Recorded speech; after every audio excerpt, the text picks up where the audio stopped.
Welcome to Halacha in a Year, where we can get to learn all the most relevant halacha through the prism of the Kitzur Shulchan Aruch. You are listening to Rabbi Ya'akov Trump. This year is kindly sponsored by the Moshe Group and CA in zechus of Rivka Biela, bas נחמה שיפרה, and in honor of Rabbi Trump. Today we're going to learn the halachas of childbirth on Shabbos. Obviously, this is a very big topic of halacha, so we're going to be looking at again at the Kitzur, just a simple overview, because this gives us the sensitivity to ask more questions as the time arrives. This is Siman Tzadik Gimel, the 93rd chapter in the Kitzur Shulchan Aruch. We're going to look at two concepts, and that is leading up to childbirth and after childbirth. So let's start at the top, leading up to childbirth. What is the halachic status of women in labor? A woman who is in labor, who's going through childbirth, is considered a cholesh sheyesh bo sakana, a critically ill patient, and Shabbos may be violated for anything she needs. When may a midwife be summoned on Shabbos for a woman in labor? As soon as the woman feels the first signs of labor, even if she's unsure, a midwife may be summoned even from a great distance. This speaks to the reality that most women used to give birth in their houses. The midwife would come to their house, which is not the reality necessarily or predominantly. Today we'll get to that in just a second. How should melacha ideally be violated for a woman who's in labor? So, if possible, melacha should be performed in an unusual manner through a shinoi or through a non-Jew. So that is, if that is possible, if it's not going to make a difference. If it will make a difference in time or procedure, then that should not be done. When can a woman call a doctor on Shabbos? Or can a woman call a doctor on Shabbos? The answer is yes. One should call a doctor to ask what to do. Even if it's the early onset of labor and one is not sure about something or when to go in, one may call the doctor. Using a cell phone is better than using the house phone. Speed dial is obviously preferable in order to minimize the amount of buttons pressed. Dialing with a shinoi, like with one's left pinky, is preferable, assuming there's no imminent time crunch that the delay could impact. What is the preferable way to get to the hospital when the time comes?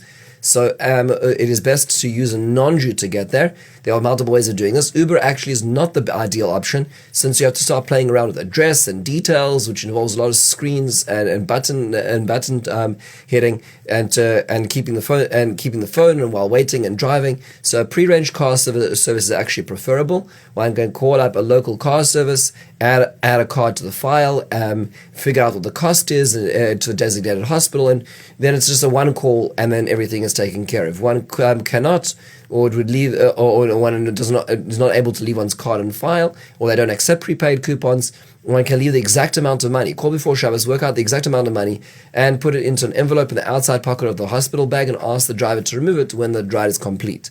One should ask the driver to open and close the car doors because of the car light, and take the bags in or out of the hospital if there is a lack of eruv, either around the house or around the hospital as well. So this is to minimize the isurim.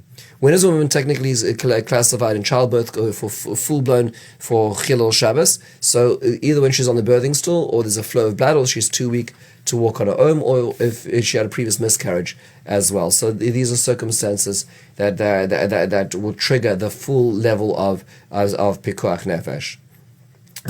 What about after childbirth? That's our second topic today. What is our halacha regarding violating Shabbos for a woman in the first 3 days after birth? So during the first 3 days after birth, even if she says she does not need help, we consider in a case of pikuach nefesh, and we mechalel Shabbos for her.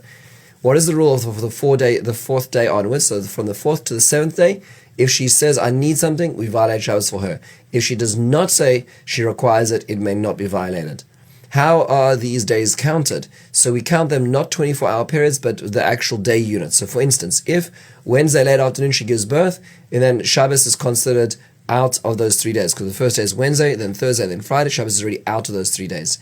If she gave birth on a late Shabbos afternoon, the next Shabbos is considered the 8th day, even though there wasn't a full 24-hour period as well. May one be lenient and count the full 24-hour day period? So let's say she was born on a Wednesday afternoon. Can we say up till the afternoon of Shabbos that she's in the first 3 days? The answer is yes. If there's a concern, certainly if there's a concern for danger, one can be lenient in those cases.